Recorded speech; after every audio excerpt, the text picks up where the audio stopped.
শীতের দিনে নানান রকমের সবজি উঠে, তাই নানান রকম করে রান্না করে খাওয়া যায়। আজকে আমি পাতাকপি সরিষা দিয়ে ভাজি করছি। আজকের এই ভাজিটা এত মজা হয়েছে কি বলবো আর। ভাজি করার জন্য আমি এখানে একটা পাতাকপির অর্ধেকটা কেটে নিছি, আর এখানে গাজর, পেঁয়াজ পাতা নিছি, আর একটি আলু আর একটি গাজর কেটে ছোট ছোট করে করে কেটে নিছি, আর সরিষা বাটা নিছি। আমি সরিষা বাটা দিয়ে পাতাকপিটাকে রান্না করব।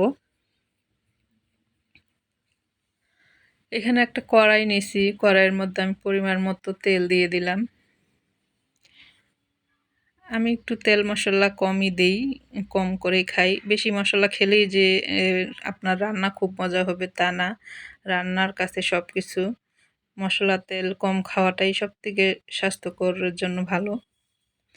এখানে জিরা আর রসুন বাটা আমি 1 চামচ দিয়ে দিলাম।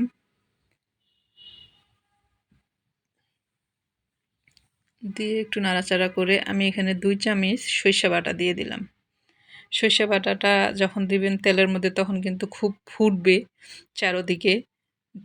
চারোদিকে ফুটবে, সেই কারণে আপনি একটু পানি দিয়ে মশলাটাকে কষাবেন, তাহলে আর চারোদিকে ফুটবে না, গায়ে ছিটে আসে। এই কারণে পানি দিয়ে কষানো লাগে।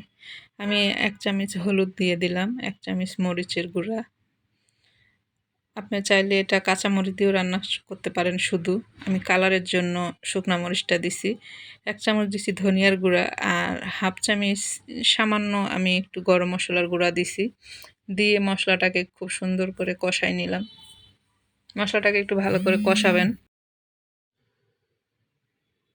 তো মশলা দিয়ে আমি একটু ঢেকে দিব, ভালো করে কষিয়ে নিব। একটু পরিমাণ মতো লবণ দিয়ে দিলাম। আলুটাকে ভালো করে একটু নাড়াচাড়া করে ঢেকে দিতে হবে। ঢেকে দিলে তাহলে আপনার ইয়াটা নরম হবে, আলুগুলা গাজরটা একটু নরম সফট হবে। তারপরে আমি এখানে পাতাকপিটাকে দিয়ে দেব। পাতাকপিটা দেওয়া হইলে সুন্দর করে নাড়াচাড়া করতে হবে, একটু মশলাটা মিক্সড করতে হবে। ভালো করে নেড়েচেড়ে মিক্সড করে দিয়ে এখন পেঁয়াজের পাতাটাও আমি সাথে দিয়ে দিব।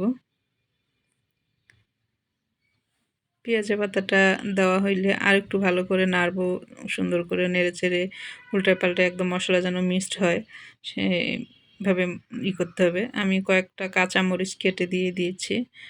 আমি একটু ঝাল খাই বেশি অবশ্য, এই কারণে একটু ঝাল দিছি। আপনারা ঝাল কম খাইলে ঝাল কম দিবেন, আপনাদের মতো আপনারা ঝাল দিবেন।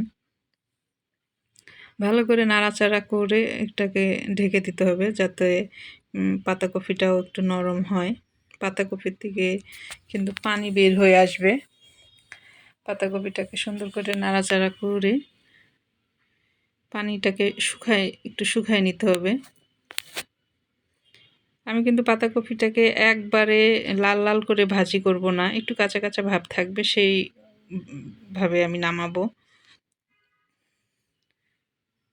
একটু ধনিয়ার পাতা দিয়ে দিলাম, ধনিয়ার পাতা দিয়ে নাড়াচাড়া করে আমার পাতাকপিটা কিন্তু এখন হয়ে গেছে।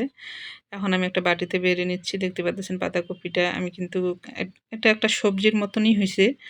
তো আপনাদের ভালো লাগলে অবশ্যই রান্না করে খান, আর ভালো লাগলে একটা লাইক একটা শেয়ার দিয়েন। আমার ভিডিওর সাথে থাকুন, দেখুন আপনারা, আর বাসায় অবশ্যই রান্না করে খান। আল্লাহ হাফেজ।